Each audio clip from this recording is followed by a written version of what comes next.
morning. There's Danny Bubbles. How you doing? And Nick Anderson. So, Danny, if you haven't subscribed to the YouTube channel, do please subscribe. If you haven't already, if you have already, sorry, but if you haven't, if you come over to YouTube and hit the subscribe, just search Tim Hutchinson and it'll get you there. And there's Texas Jacksaw. How you doing? We'll have to book in that interview at some point. Schedule's a bit tight at the minute, but I haven't forgotten. How's the shredding going?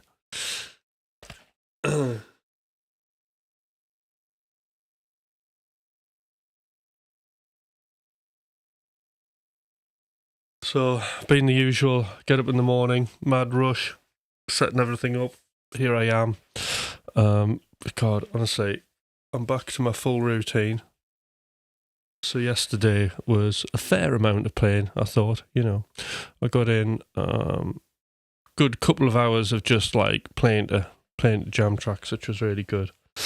So I quite enjoyed that. And then I was just thinking about spread arpeggios yesterday as well, which was quite interesting, how I can sort of incorporate those ideas into my playing, because I haven't really done a lot of that. And one of my guitar students was asking about sort of Eric Johnson style. So obviously I've got like a sort of certain pentatonic style, which is a bit similar. But actually the spread arpeggios is something that I've never sort of looked at. Probably because I'm new to hybrid picking and it requires a bit of hybrid picking. So I'll probably...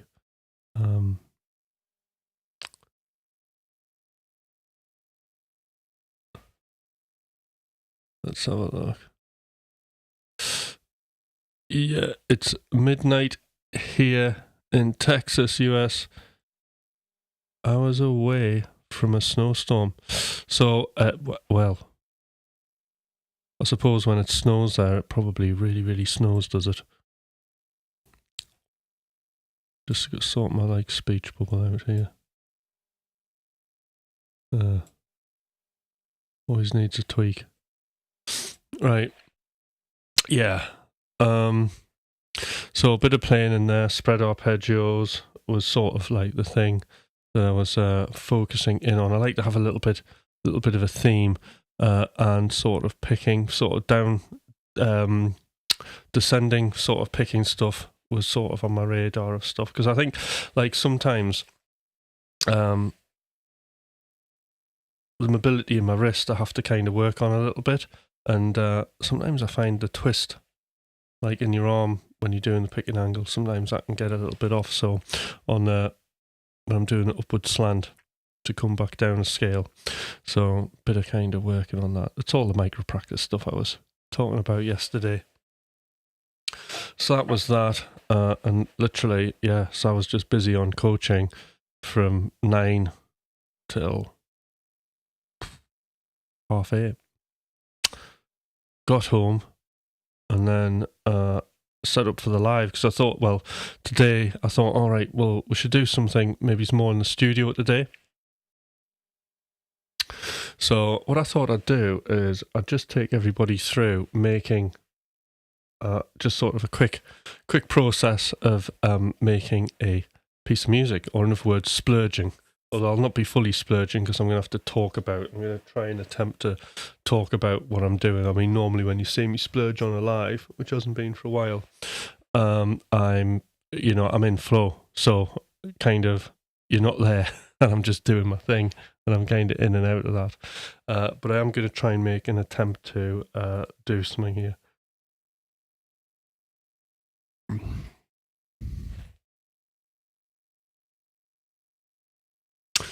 Ecam question. How did you create a logo in your upper third overlay widget?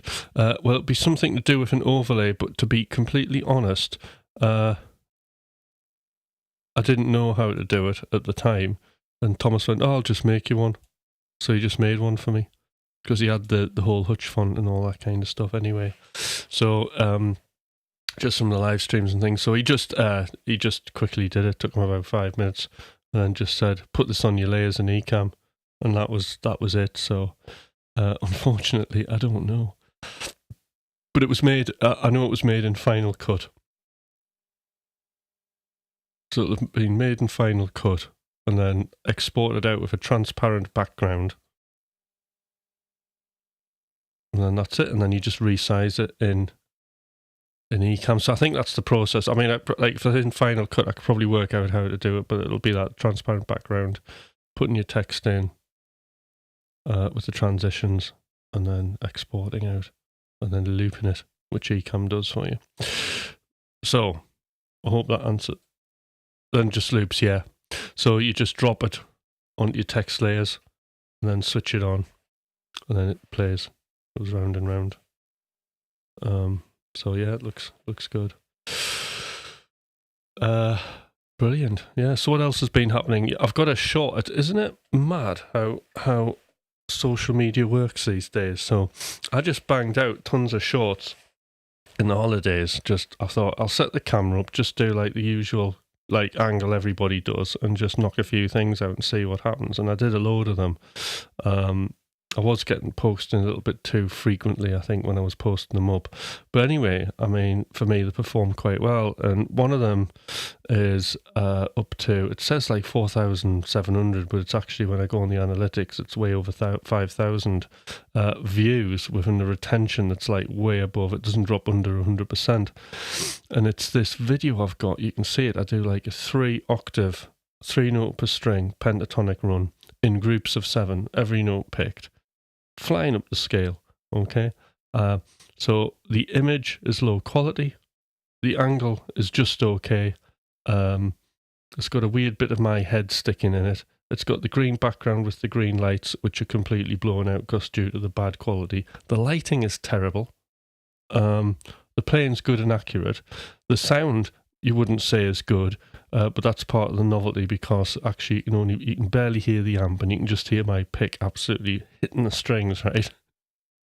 Yet it does really well, isn't it? So who knows? And then I kind of up the quality, and and then the views just don't do anything as good as that.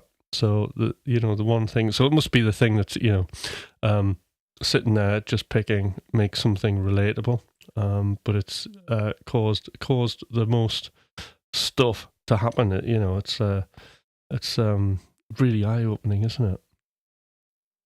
So doing a high quality video isn't necessarily the way. So who knows?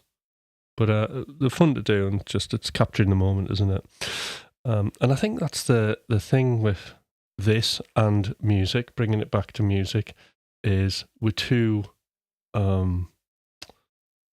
worried about quality, isn't it? It's that thing again. We like certainty. I want to be certain that the quality is going to be good. Your lighting's going to be good. It's going to be captured in 4K, and it's going to look wonderful. And there is no guarantees, you got to, and I think at the end of the day, most people aren't that bothered anyway. They just want to have some new insight or something they can take away, and practice, But I mean, obviously the live stream to me is like the quality is important. I really take a lot of pride in sort of getting the lighting right, getting the angle right, and sort of developing that over time. But I'll tell you one thing is, even when I've thought, I've got it, I've worked it out, there's always been more to come later in terms of improving it. And it's always been about just pretty much, apart from the initial setup and camera angles, which haven't really changed, it's always been just like little 1% improvements along the way that sort of have made the whole for this. So it's been a very interesting process getting to this point, and really interesting how what I thought looked okay wasn't as okay as what it looks now. Yeah, interesting.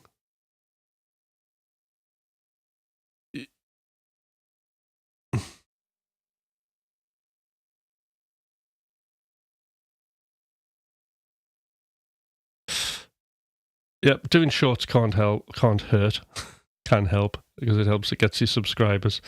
High Metal Gaming, and there is something exciting about Reckless music videos. Yeah, I don't pick it up as reckless. It's like the music, the quality of music, isn't it?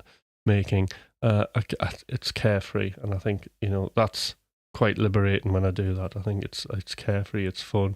Playing's all right. Somebody's going to be interested. Let's just get it out there and see who benefits.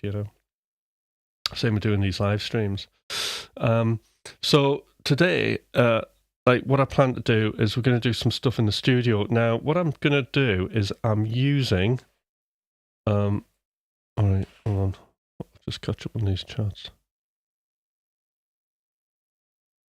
Hey there, that one guy who is denying being Scottish.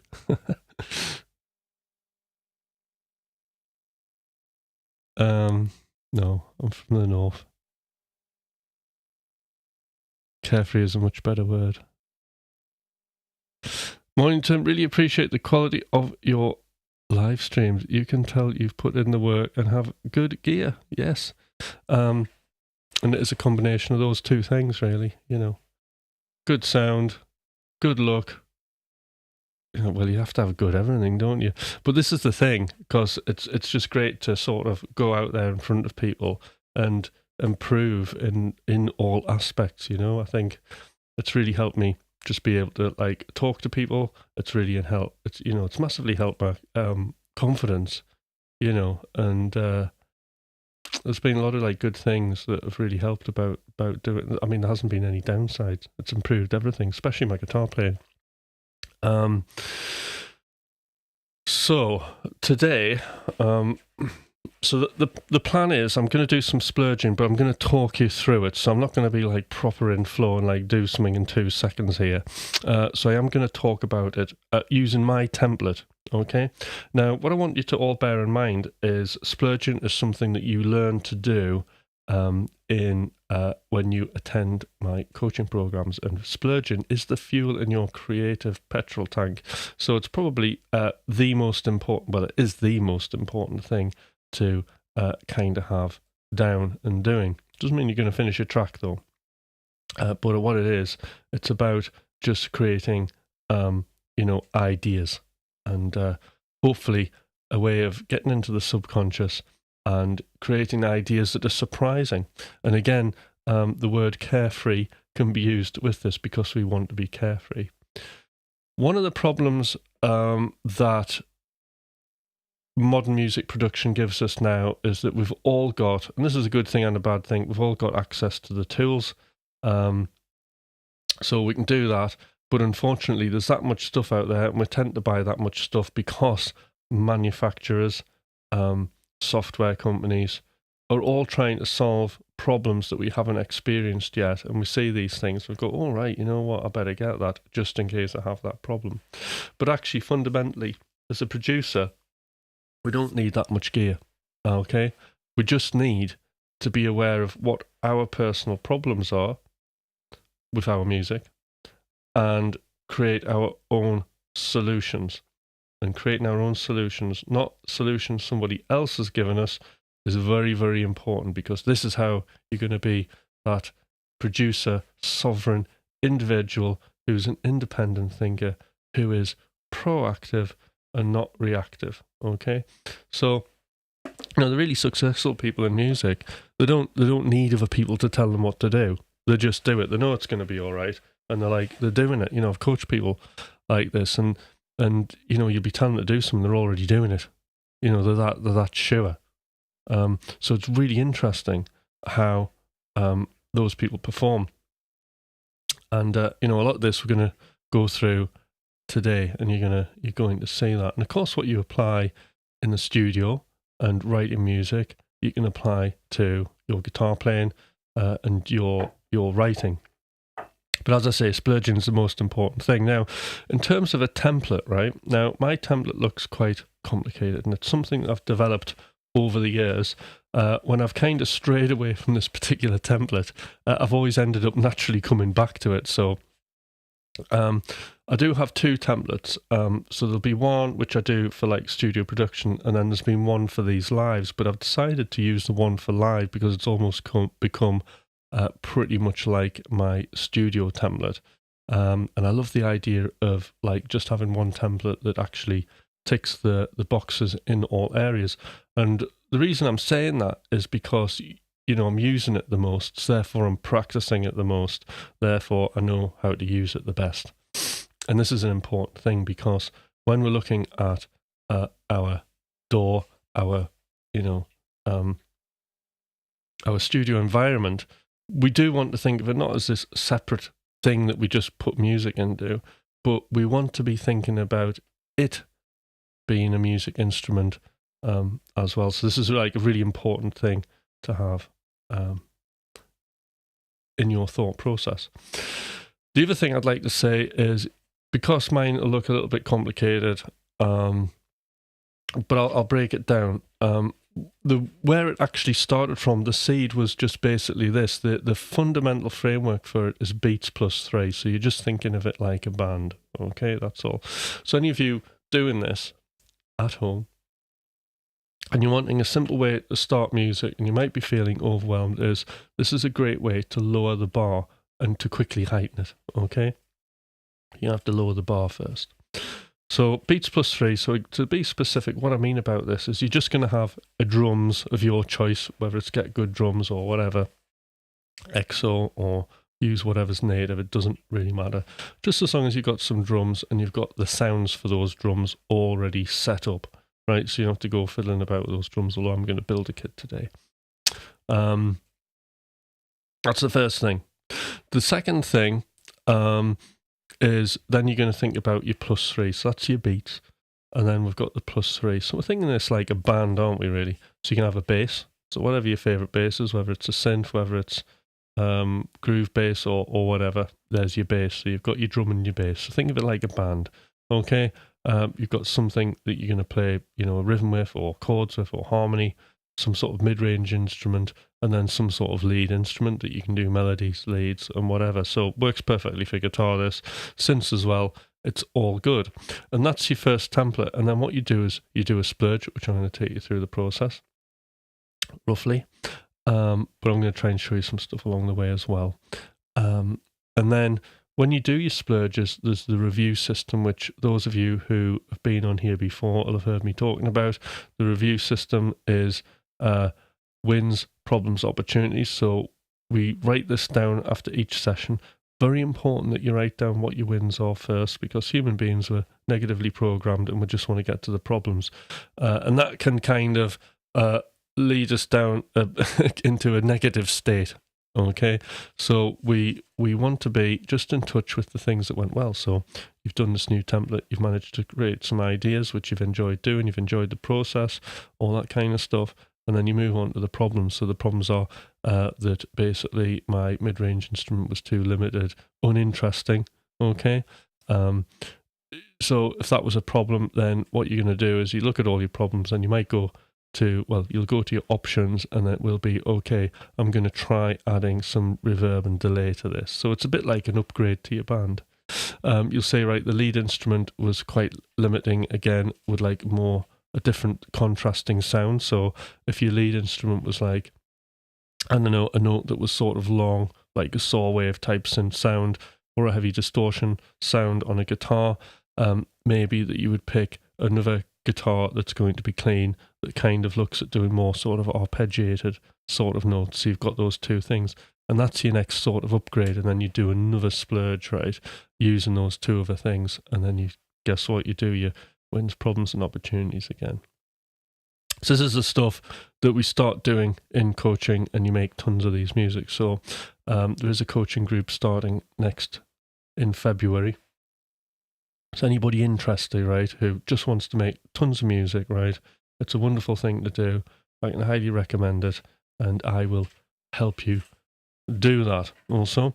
Also, there's a little bit of available time, because I know I've been doing a lot of guitar playing as well, so I'd like to just offer for the new year, there are a couple of spaces for one-to-one guitar lessons. So they'll fill up quick. So anybody who's wanting, you know, a lesson It might just be a one-off, it might be a regular thing. Now's the time if you want to get in touch and ask about that. But I'll remind again later on in the stream about these two things, because I keep forgetting I'm meant to be sort of running a business as well, doing these streams, and I forget. And then obviously like and subscribe, because the thumbs are good. So anyway, the thumbs up are pretty good. So that's all of that done. And then we've got Sean. Did I say Sean Winter is on? Great. Hi, Sean. Sean was one of the first guys who actually joined my coaching group. And he's got music out. Very good. Does synthwave. So good to always see him on here. And that's it, really. So, oh, there you go. Thank you, Sean. Look at that. There you see. Tim is a fantastic coach. Thank you, Sean. Okay. I've had my coffee. We're 25 minutes into the session. Let's have a look at what we got. Right. Oh, right. I'll hide these inputs and outputs because that just looks, that just looks scary, doesn't it? Right. There we go. That's a bit less confusing, and we'll get this lovely shot of me here. There we go, looking at the camera, and I'll just get my little monitor so I know where I'm looking. Could do a brush of my hair, but I don't care. So, oh, that rhymes. Alright, the creativity has started already. What else do I need? I need the chat. So I'll make sure I regularly check what's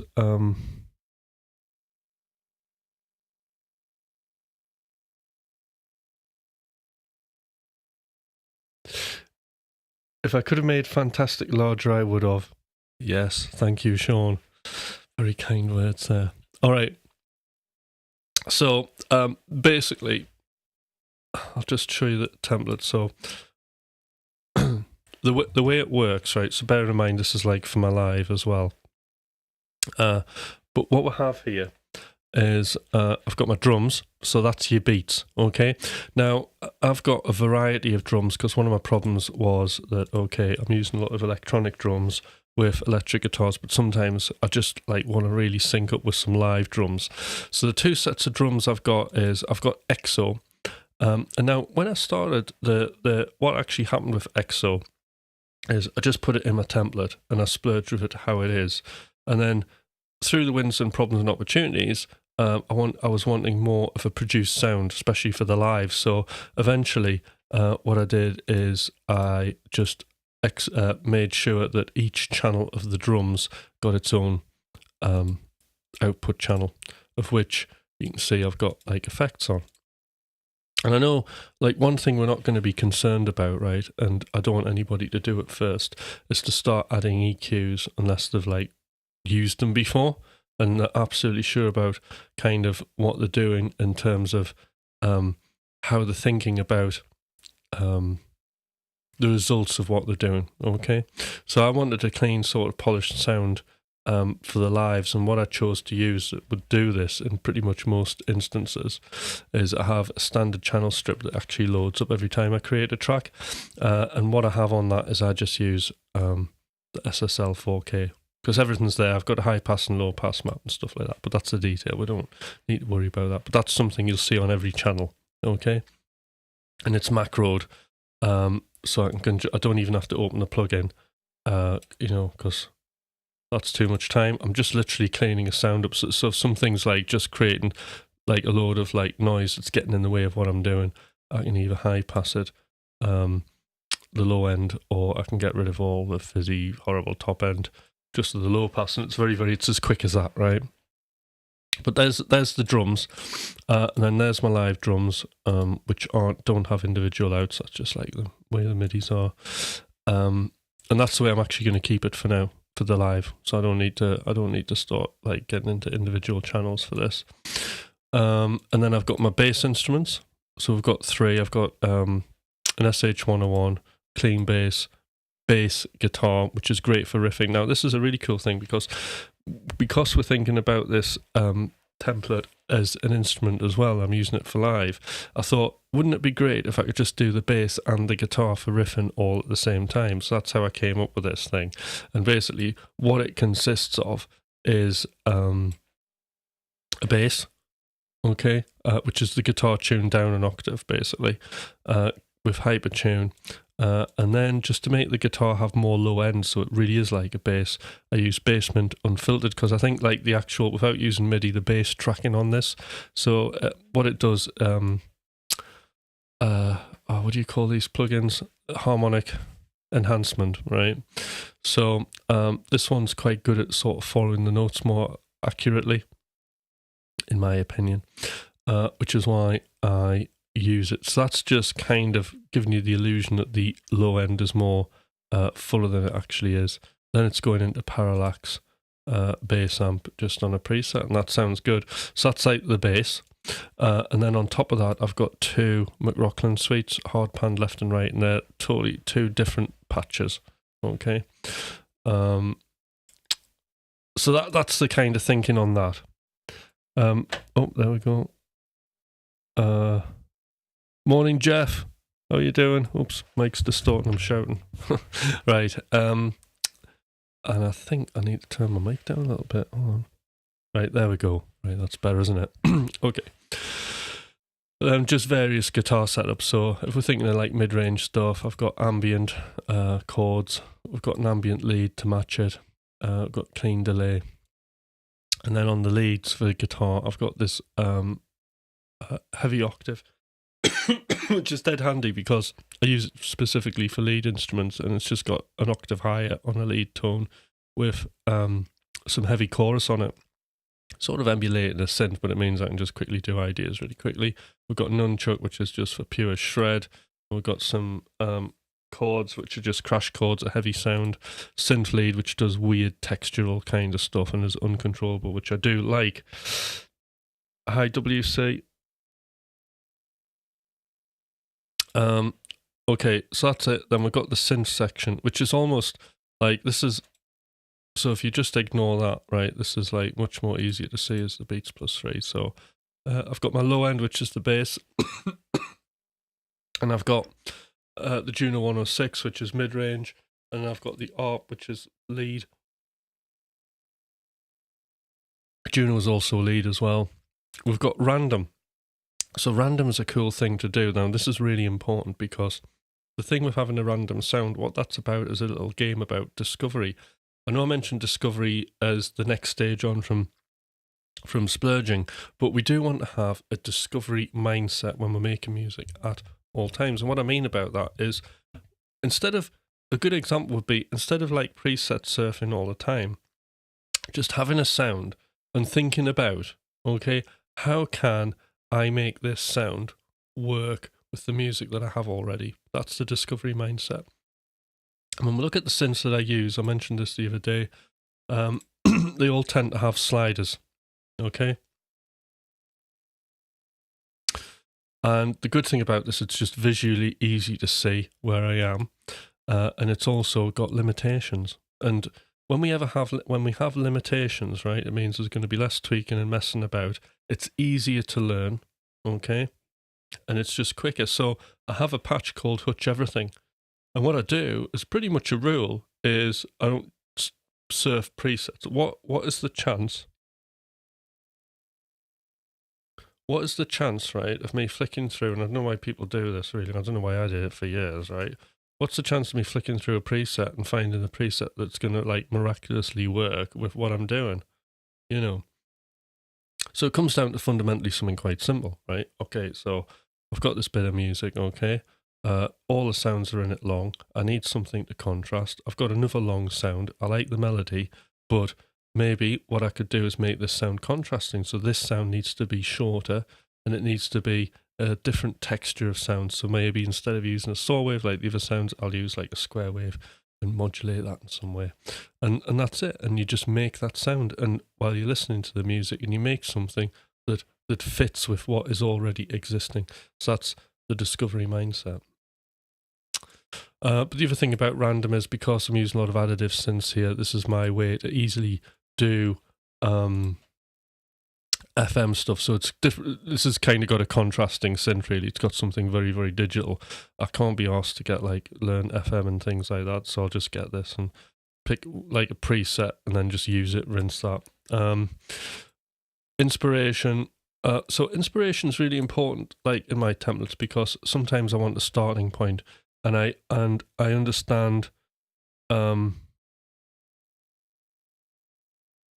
Right, so good question, Jack. So it's understanding everything. That's what it is. Discovering everything. So we are in a discovery mindset at all times. There is a discovery game that I play with people, okay, which is a series of design questions that people have to make into, we discuss, and then we make into a discovery statement. So, for example, it would be something like, I've completely lost my mind. I'll come back to that. I'll have to dig my questions out. But basically, when we're discovering, okay, what we're trying to be as open as we possibly can and using what already exists, okay, and modeling that. What we're not doing is designing into anything, okay? So we need to avoid the design issues, okay? Like a discovery question would be, I need the perfect bass sound. So it's come back to me. I need to make the perfect bass sound, right? Which would mean preset surfing, wouldn't it? That is the design statement. The discovery statement would be, how can I make this bass work with the music that already exists? So in other words, to discover, we are trying to find out what the music wants. And this is the thing about discovery in music, and I keep mentioning this, right? Because like the older I get, and I'll get on this camera, the older I get, the more spiritual, and it's a bit of a Victor Wooten thing here, and you probably think, oh yeah, Tim, whatever. But, if you're not quite there now, the more music you make, okay, the less it becomes about you and more about how the music becomes the thing. And it, at times when I'm on it and I'm really doing music in a really honest, pure way, it's like I don't almost exist.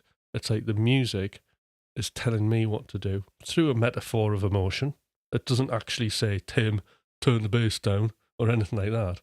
But what it does do is it guides me. And that happens more, and it's a wonderful place to be when that happens. And it's the thing that makes me come back. So just think about that. And what I mean by spiritual, right, is something bigger than yourself. And I totally believe in music as well, because I've seen music totally change people for the best. Okay, I've seen music make people who are unbelievably unwell well again. And it almost is like a miracle. Okay, and this doesn't happen. These aren't odd events that have happened in my life. This is happening all the time. Okay, there's always something happening with music in my life that's super positive, where I think, wow, that goes beyond me and my control of it. And to get there, we've got to discover. So a good point there. Right. I need to get back to my thing. Right, there we go. So, yes, discovering counter melodies a counter melody, that sounds like a design thing. You would just discover whatever the music's telling you to discover through trying things. Morning, what a legend, thank you. I hope that's about me. Right, okay, and then we've got vocal stab. Vocal stabs, now that's just something that I kind of associate. Look at the size of that. Right, okay, I'm not going to worry about that. Hold on. I'm on the wrong thing, aren't I? Right there. Vocal stabs is something I'm not... is something that I've just brought across from my days when I used to write house music. I used to have weird, especially tech house days, I used to use loads of weird vocal things. And I think they're a great way just to put something really weird in your music Okay, that's a bit of ear candy. You don't have to clearly hear the words. But that's kind of why it's there.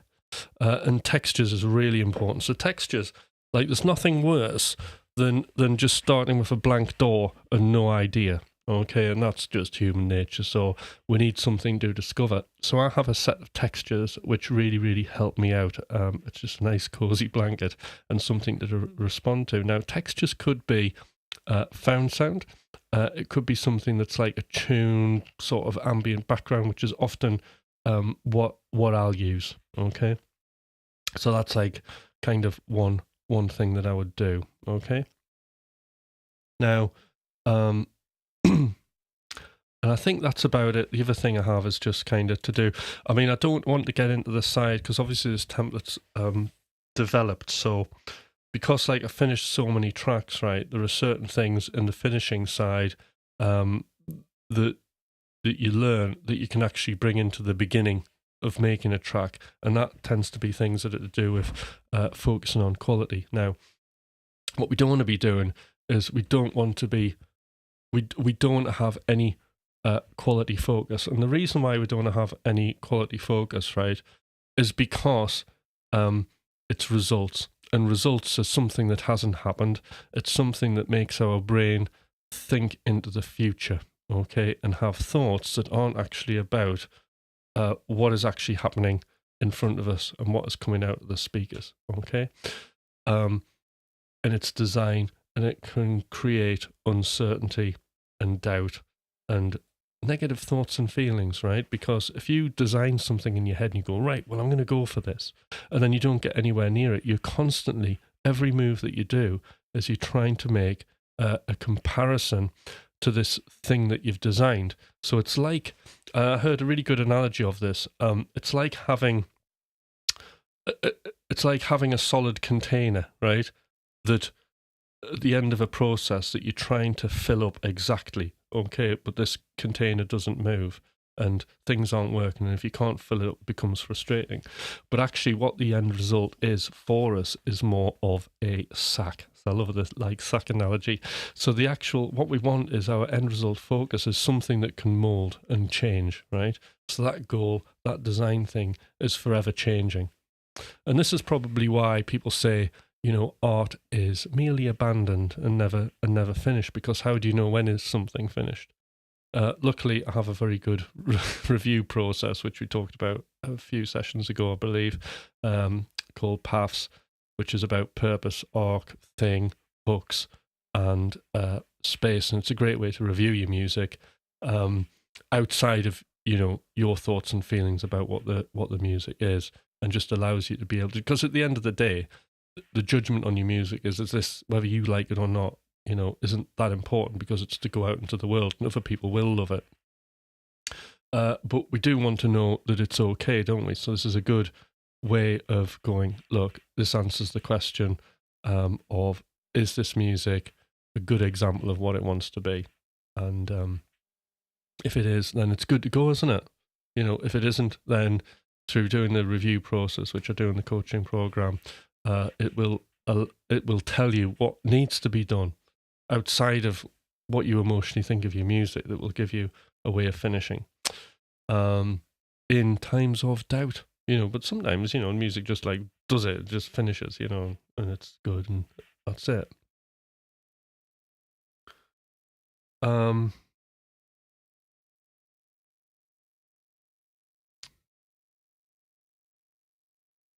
I might be old school, but I won't open a door unless I have a plan. But I like this idea, right? That's definitely design. So you do not want to plan. You can't have a plan, because at the end, I mean, you can have a plan. You can have a starting point, and the plan could be a story. Okay, so if you had a story, if we talked about Star Wars or something like that, right? And you look at like Luke Skywalker, and, you know, he's like, his parents and his planet gets destroyed, doesn't it? And he goes off on this journey. You know, it's a classic storytelling framework, the hero's journey, isn't it? So you can look at like a character of a film, right? Okay. And then you can plan like a musical structure around that, really, that kind of planning. And exactly what I mean about that is that you've got, your structure could be, so you could have the beginning, okay? So like background, and then you could have the conflict, and then you can have the resolution. And you can take a character and you can examine kind of what their thoughts and feelings would actually be through that. So you might get, obviously the feeling of anxiety when Luke finds that his parents and his farm's being destroyed. And then how does that feel? How does anxiety, how can we make that happen musically? Well, and the way I'll do it is I'll think, well, what colour is it? So it's black. So that's going to be a minor key. Is it fast? Is it slow? Well, it's lots of fast notes, So immediately, just by doing that simply, you've got some data, we've got a key, and we've got a texture of a sound, and it's a great starting point. And that's why the purpose is a very good thing. So you can start with that. Sometimes we just don't know where we're going to start, which is what we're going to have a look at today.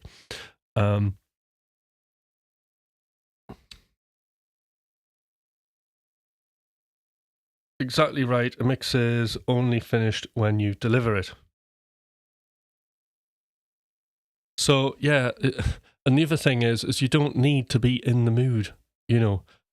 Writing music is just like playing your guitar. You just pick it up, you start playing, and you get rewarded with good ideas. Hi, Perplexity. Good to see you on here. I'm trying to stay awake if I can. How much later? As always, brilliant. I always leave the room for exploration and experiments within a mix, but I always started my sessions with a plan. As a producer, I always feel the clock budget.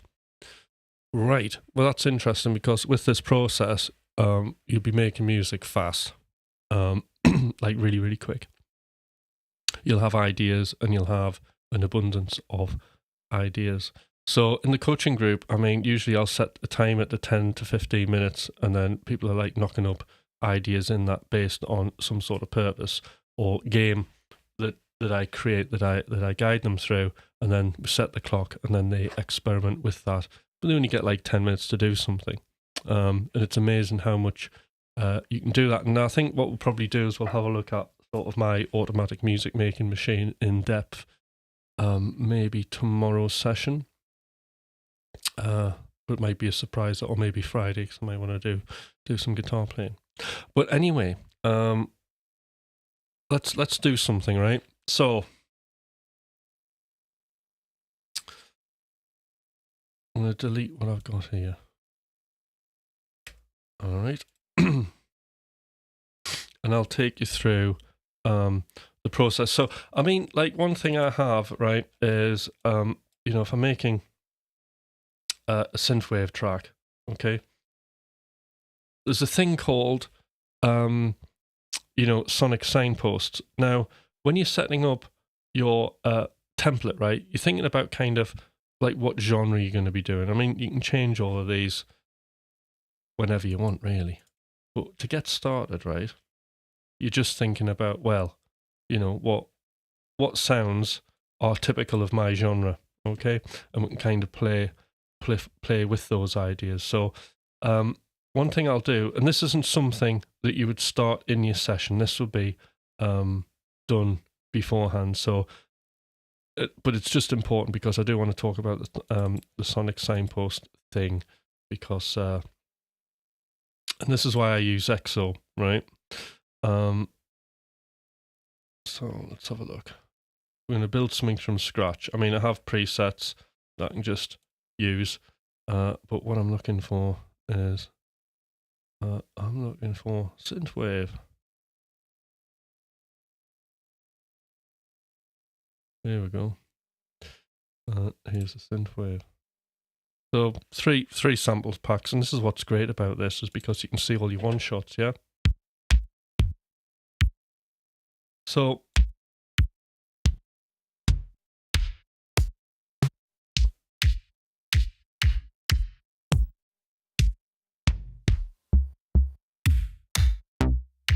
I'll have a flick through. There's a pretty good kick, short, plenty of attack. So I'll go for that. It's got that kind of 707 type sound, which I like.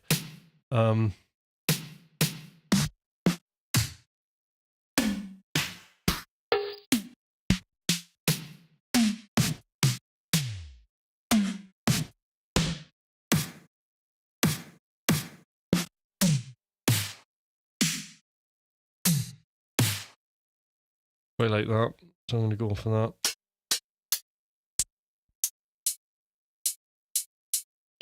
I'm going to stick that high up there.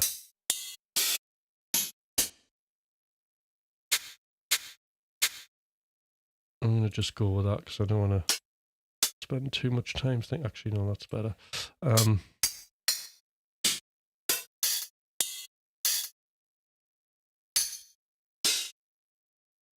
Maybe that. That's quite good.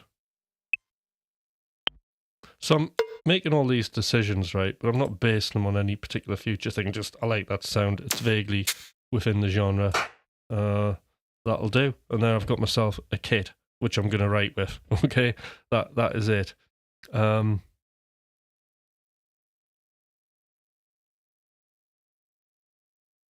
Yeah, so 10 minutes of brilliance is worth an hour of studio time, so I completely agree, yeah.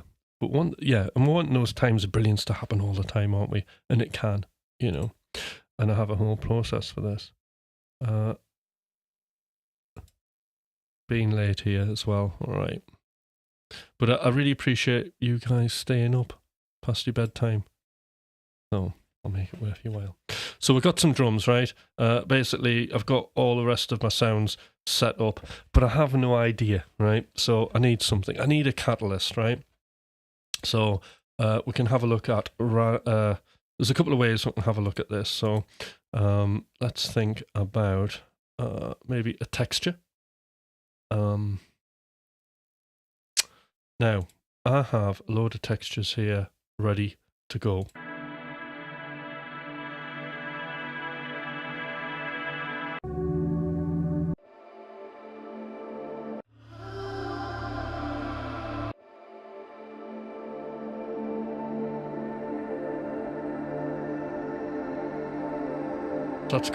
That's not bad.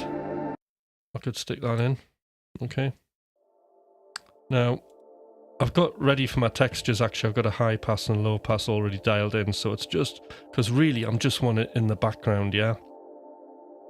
And I'm kind of away here, really, because I'm thinking, like, sonic signposts. That note sounds good. I'll tell you what, we'll just get this looping nicely. So my next idea is, so I've got a key, I've got a texture, which isn't really dictating any strong melodies. It's not really making the track for me. I've got one note here. It's going to be synthwave, so we're going to be like 90 BPM. That's a sonic signpost. And then I'm just going to populate this here, hope for the best.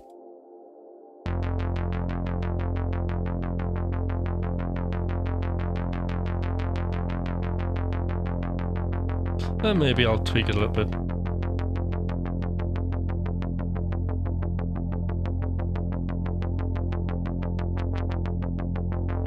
And this is what I really like about this,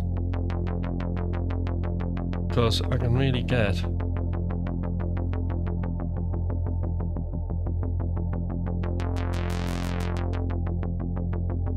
a bit of variation there.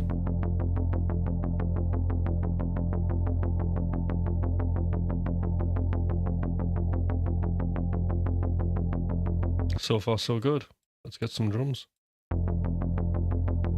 And again, it's all about uncertainty. I don't know if these drums are going to work. I've got a I've got a feeling they will, because I've produced that much synthwave anyway. We'll see.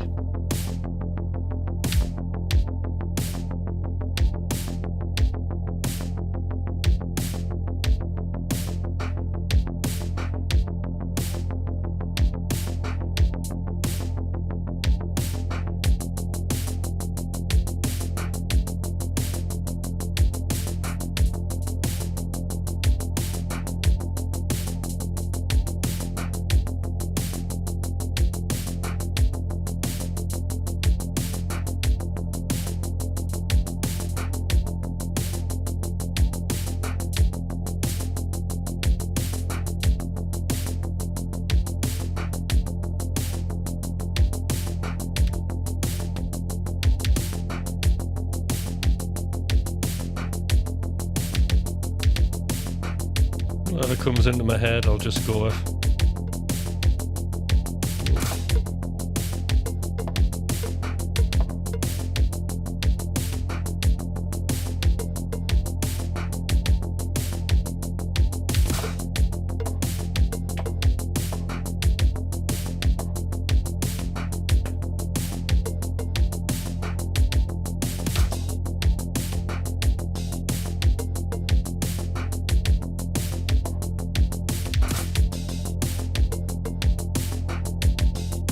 That'll do for now.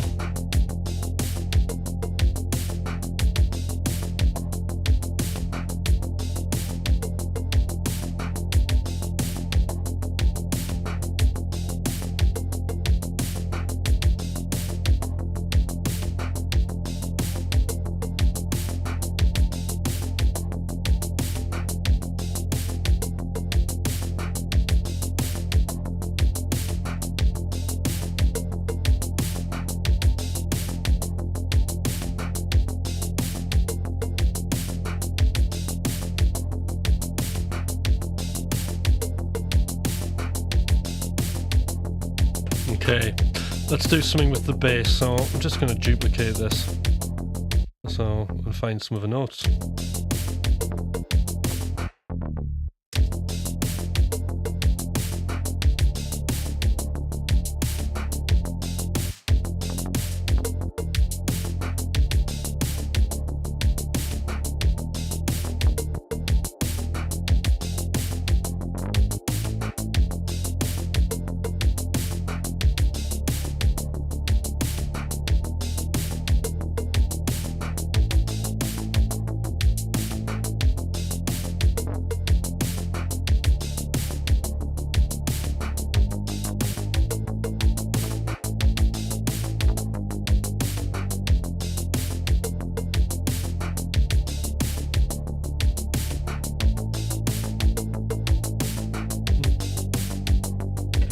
Sound like an idea?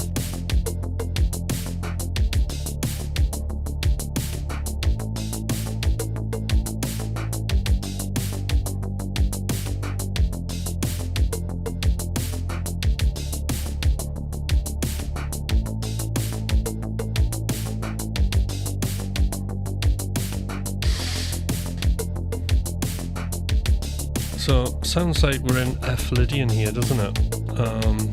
So we'll go with that.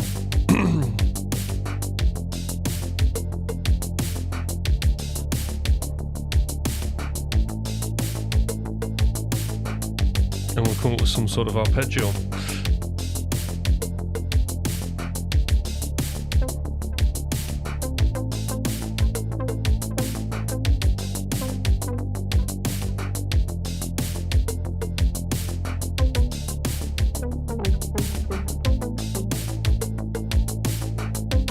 So got that sharp 4 in there.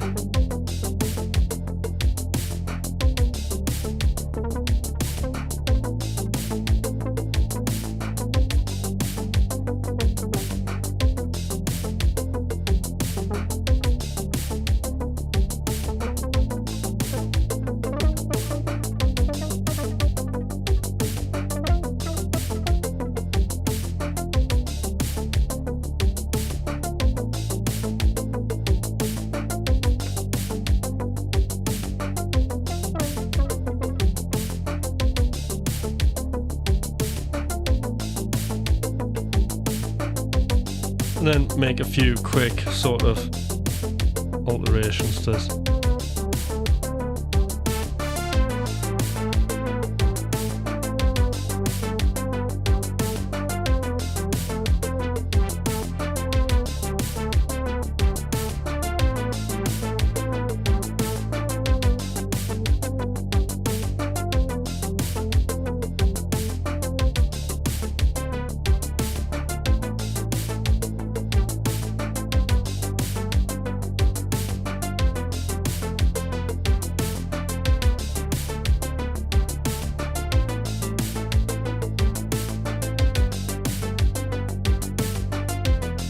Go with it. That's where we are with that one.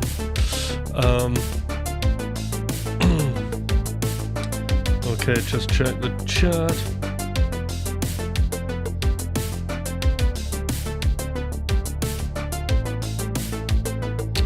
F Lydian is the fourth of C Ionian, so you should be thinking in relative minor. Yes. That's correct. So, I mean, it's an easy way to think of F Lydian, actually, less complicated. I mean, I tend to relate everything to the minor, but, you know, as you rightly pointed out there. But if we think of it like just C major, the only difference between a Lydian scale and a major scale is the sharp fourth. So the sharp fourth is where the sound of the scale is. So in terms of theory, that's why we've got the B in there. So the relationship between the F and the B, that's giving us our Lydian sound. On that first F note. Yeah. Okay, so we've got a little bit of an idea here. We can get maybe a little bit of a synth line going. So I have a patch here. So I've got lots of short sounds, so I definitely need something that's going to contrast. So where's my Hutch everything? Hutch everything, there we go. So, pretty cool. And again, we're just in C major, so...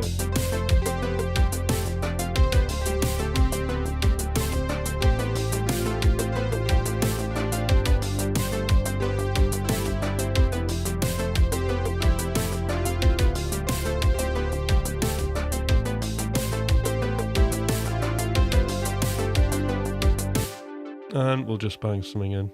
Here we go.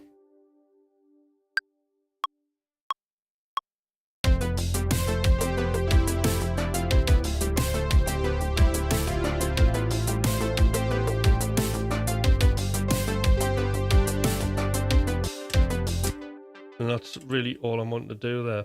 Now, I'm not so bothered about perfecting the riff. There are probably other note options there, but for now, I'm just going to leave it how it is. But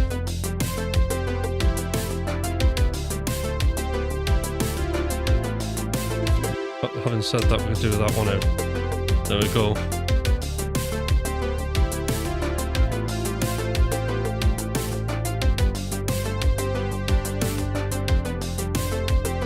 There we go.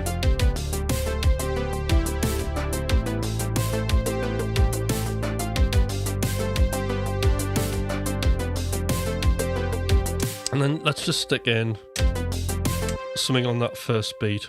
I'm going to stick an A in, which would be the third on this crazy, funny, like metallic sound. So what I'm looking for is I have sounds that are set up for contrast. So this is quite an FM type sound. So let's see what that sounds like.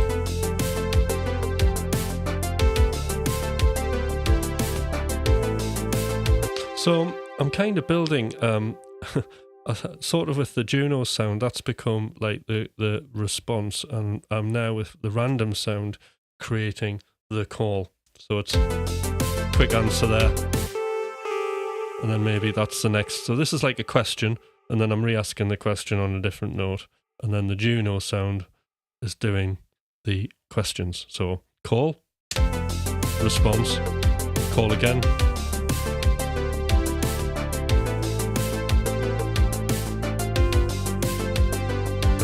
Right.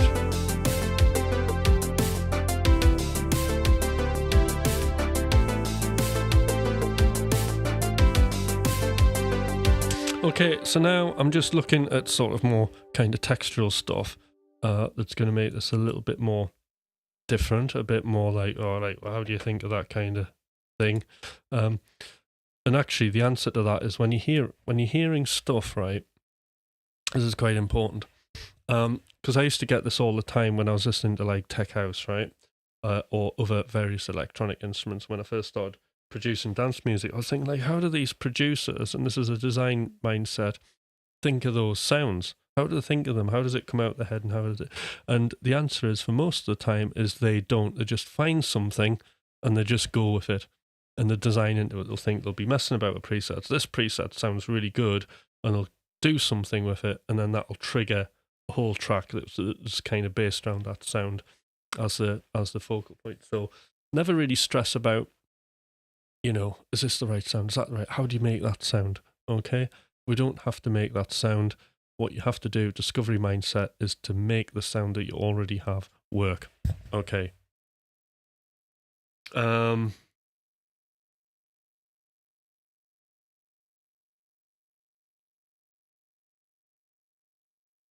Okay, so let's just have a look. So I'll just bang the key in here, which is, well, we'll do the relative minor. And then we'll just find something. So, where are we? Here we go. Weird sounds. And just find something that, half interests me.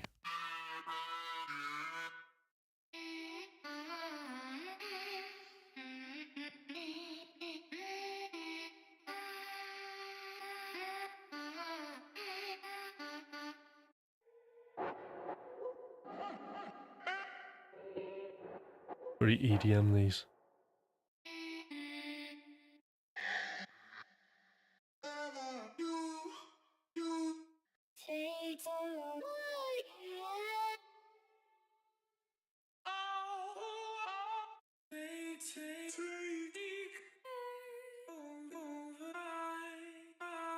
Let's just try something. I mean, that's sort of half spiked my interest, so I'm not going to give it much thought in this.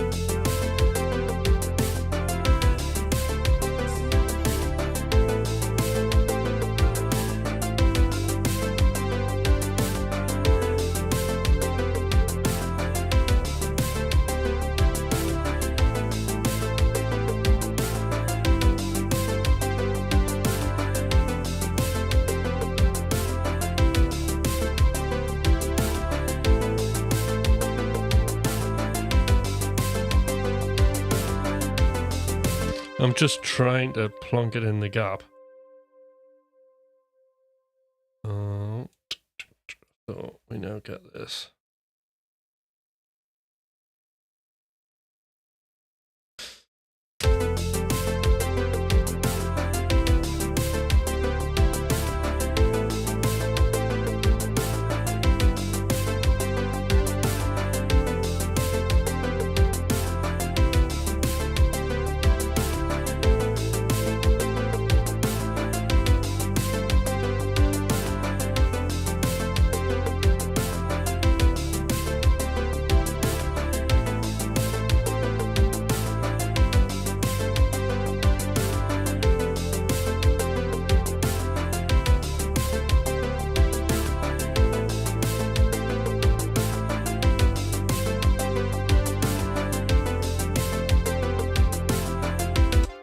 Right, this is brilliant.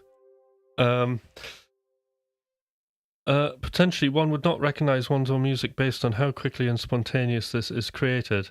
If it was doing this all day, I would forget what I had done. Yeah, and you don't have to remember. And this is the brilliant thing about, and that's the very thing, right, that's going to keep you engaged in music making. I love it when I'm listening back to my splurges, right? And I'm like, right, so, I always talk about how we review our performance at the moment. I need a cup of coffee. It's exciting stuff.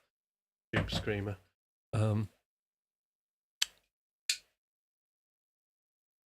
So, first thing is we totally believe, right, that that inspiration at all times is in abundance, okay? So it's very, very important. Inspiration is in abundance. And because we're going to make that much music, we're not going to remember what we've done or what we've had to do. It doesn't matter. But what we do need to do is we just need to trust the process that we have, i.e. the process that we're being coached on. And this is the very start of that.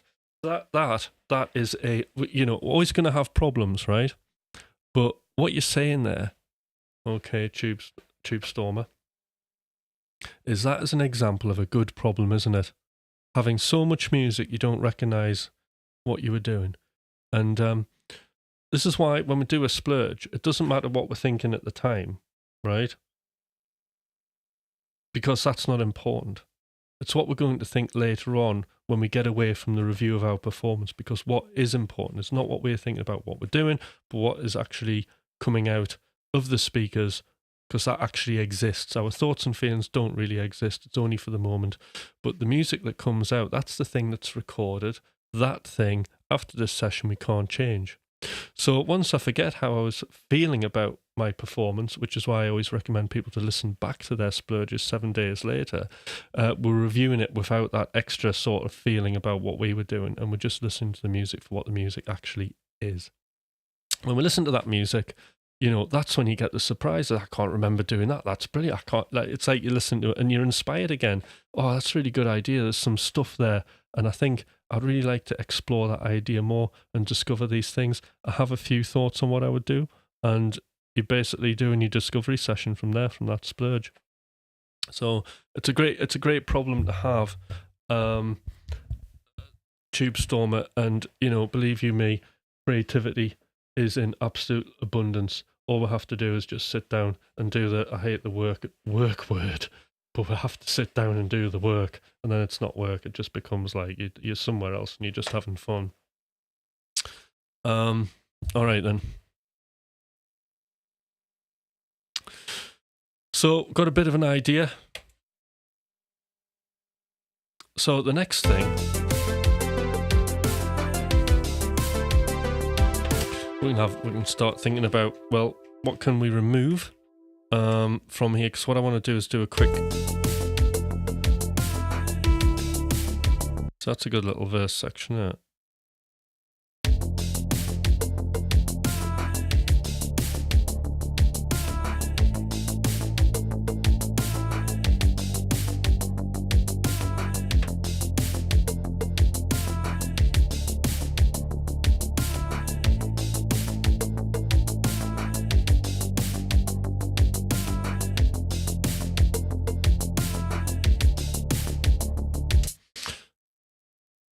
So I think at this point,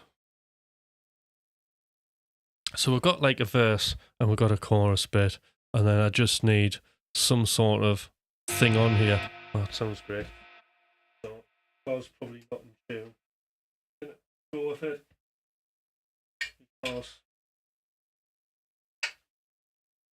quality is it? It's about getting some sort of melody out.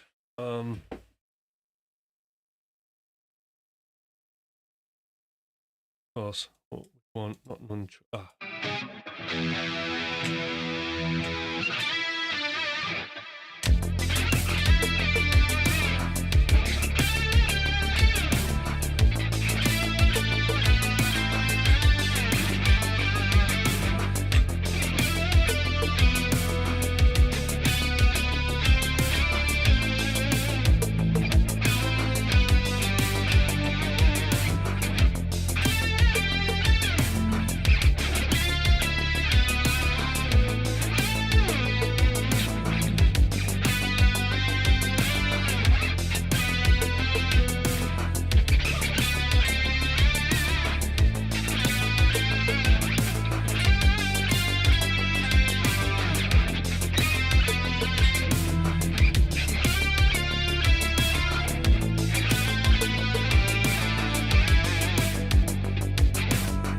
So I don't want to give it too much thought, but I'm just going to go in and record something.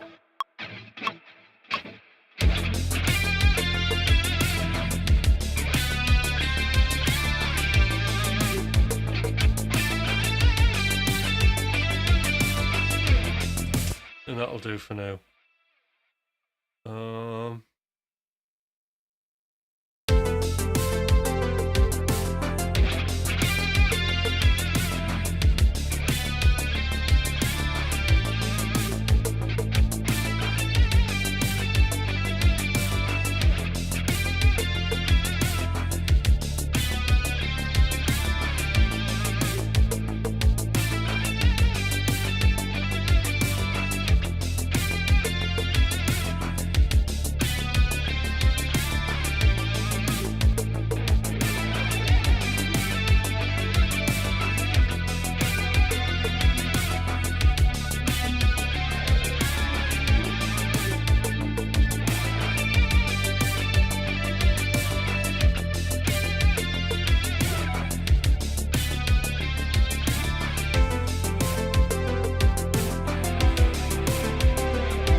there we go.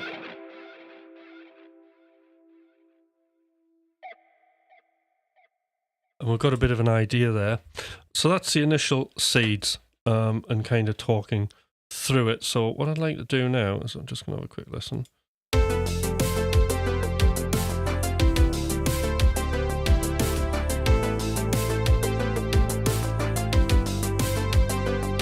So for the sake of doing something, I mean, you could time yourself 10 minutes, right? And then you could give yourself 5 minutes to do a quick speed arrangement, okay? So we're not going to be too slavish over this. I'm just going to bang it in. And we're going to go...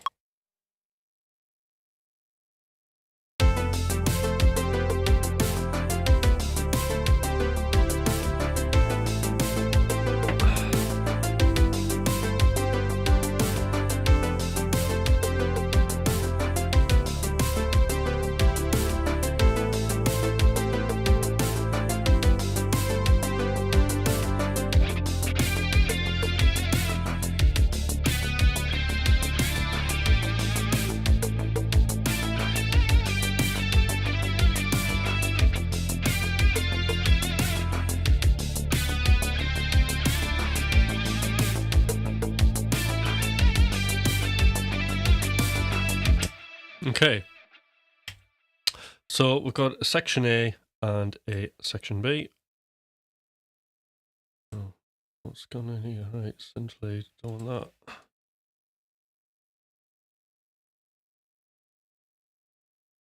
And here we are in the arrange view.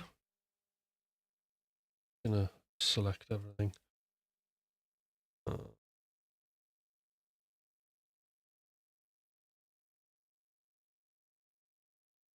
Right, take that off the end. Yes, that's starting in the right place. Right, so we're thinking about an intro. So I think what I'm going to do is I'm going to have this sort of like a chorus section, isn't it? I'm going to take this section here. And what I'm interested in, right, is just making variations of this. Not necessarily in a structure, but just things that future Tim might be interested in listening to give me ideas of potentially what I could be doing in the discovery session. And in the discovery session, we're trying to answer the question, what does this music want to be?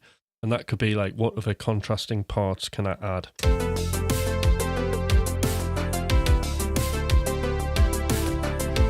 So I know, like maybe here,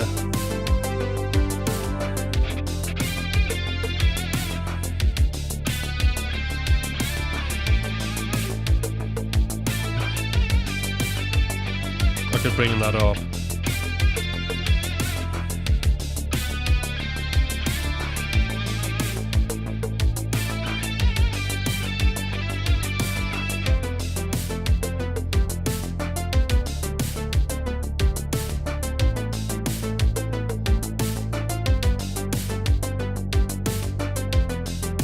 Okay, and there we've got a track, okay?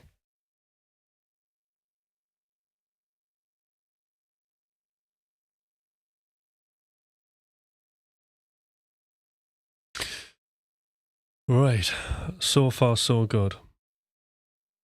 Now, I think we've got a little bit of time, or we can have some questions.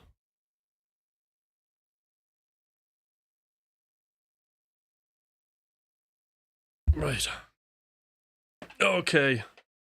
Who is here? All right, we've got 12 on.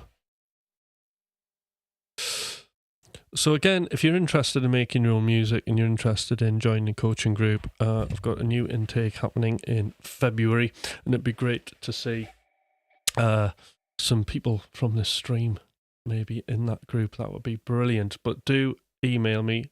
Email is in the description as always.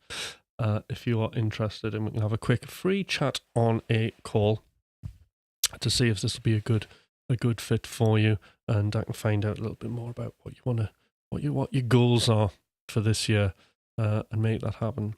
So I think Friday we'll do a little bit of automatic music making machine stuff. Tomorrow we're going to do some shredding, because I know everybody likes that. So we're going to do a bit of that. But anyway, some questions. What are your thoughts on today's session? What you've seen?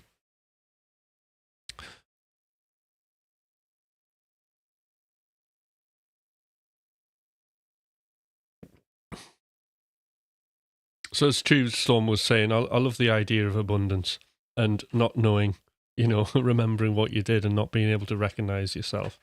That's a good thing, because it means we're not in a design mode. And it means we haven't got a fixed idea of what it is we're trying to do. We need to be sort of flexible at all times.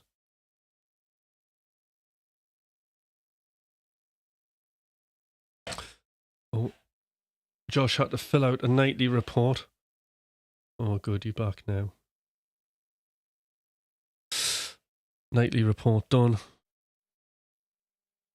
That's okay. It's here recorded. We've been making music. We've been doing some electronic stuff today. What am I working on? Hi, Melissa. So I am using Ableton Live. There it is.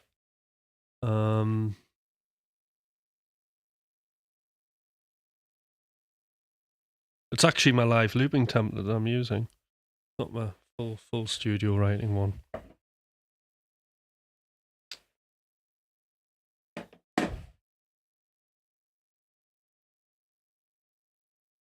I mean, it's like really, just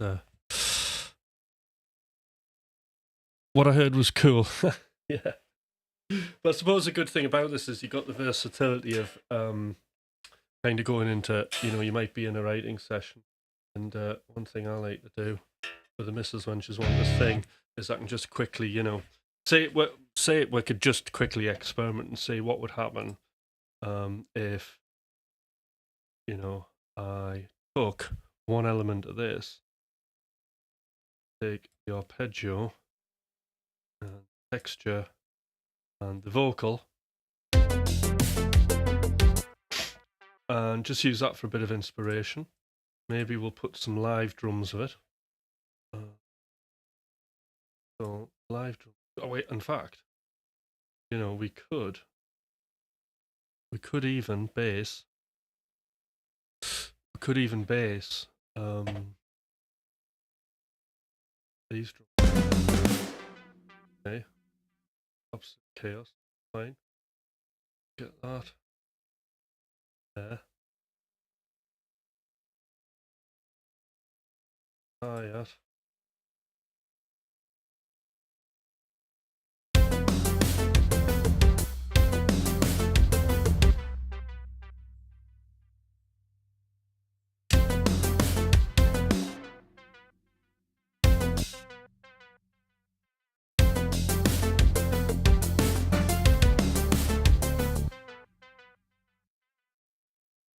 Quickly get some drums.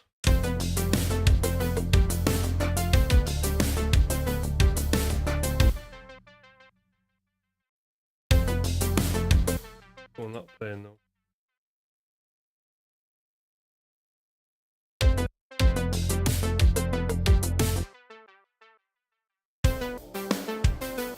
There we go.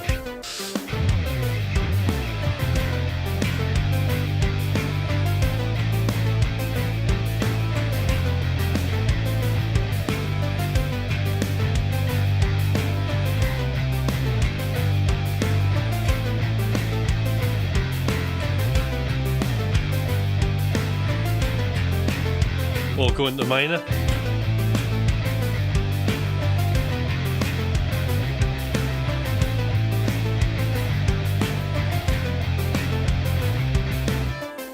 Quite like that.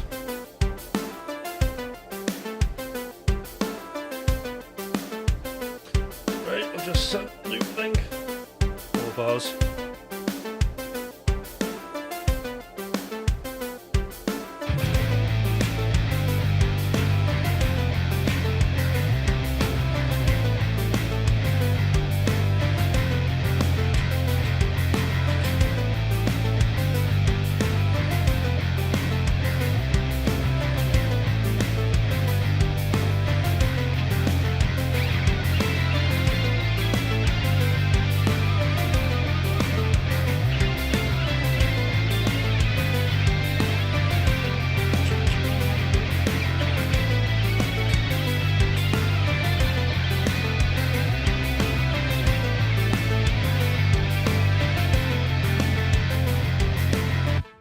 could be as quick as that, like another potentially contrasting section. We can see how that runs with this. So actually got a verse here.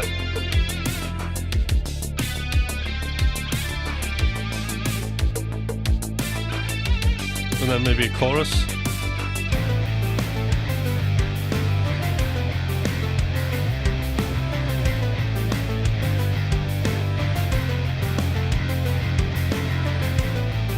And then we've got like a hook section, like the thing after this bit.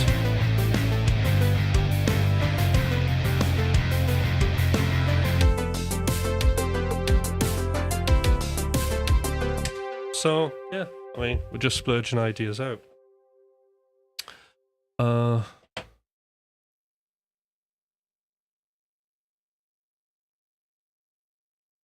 But the cool thing about this is I'm not worried about if the guitar sounds right, the fact that I'm playing a guitar and bass and it'll have to be re-recorded later on. None of that is a concern to me. What is a concern to me is just, you know, how smooth the session is, being able to just freely put ideas down, not overthinking.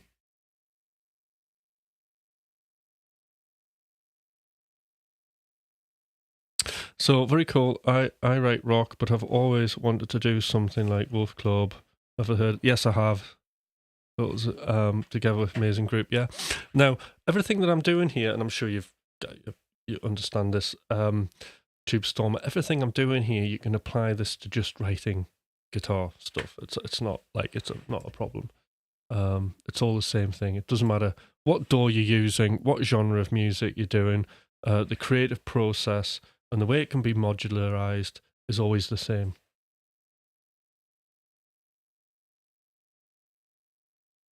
I just got my guitar and it was over, sorry. We're doing guitars tomorrow though. We're going to do some shredding tomorrow. I'll think of something. I mean, if there's, just drop me a message or an email, anybody, if there's something you want me to talk about on tomorrow's stream with guitars. That'll be good. Otherwise, I'll just verbally go on about whatever it is that I'm concerned about at the time. Because I love the lives. It just improves my playing so much. It really is part of my ecosystem. Right, so there's Splurge. Any questions? Come on. There must be something. Oh, what are you working? I'm working, right, Melissa. I'm doing a demonstration of the very initial start of the creative process. Making music without judgment and making music in abundance. Not worrying about the mix, the quality. The 100% focus on speed. 0% focus on quality. And the other rule is do not listen for 7 days. That's what splurging's about.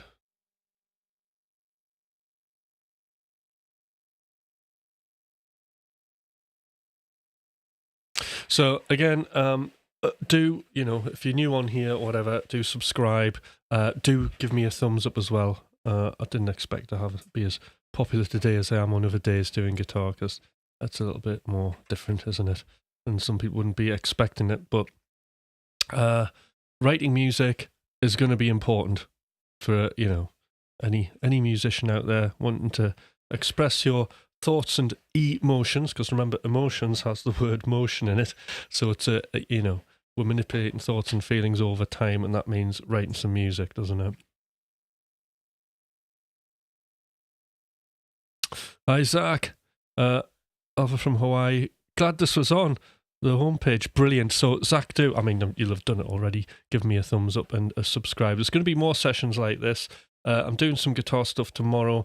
But as everybody knows, and I'm like, broken record, I'm a trained music coach, and that's what I specialize in, music coaching, which is just helping people, to facilitate the skills that they already have to make amazing music. So, if you're stuck or you're struggling or unsure, coaching is like I think in terms of music, the most powerful thing that I've ever experienced in my life. I've been coached. I continue to be coached. I have several coaches, so I can highly recommend it. I totally rely on it. Right, I've got 1 minute left, so I think, all right, Danny.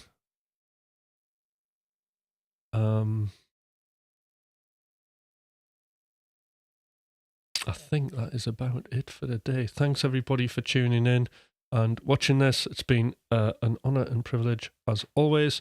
Today is Wednesday, tomorrow is Thursday, so we've got another 2 streams this week. We'll be on doing some guitar shred, and it's all going to be good.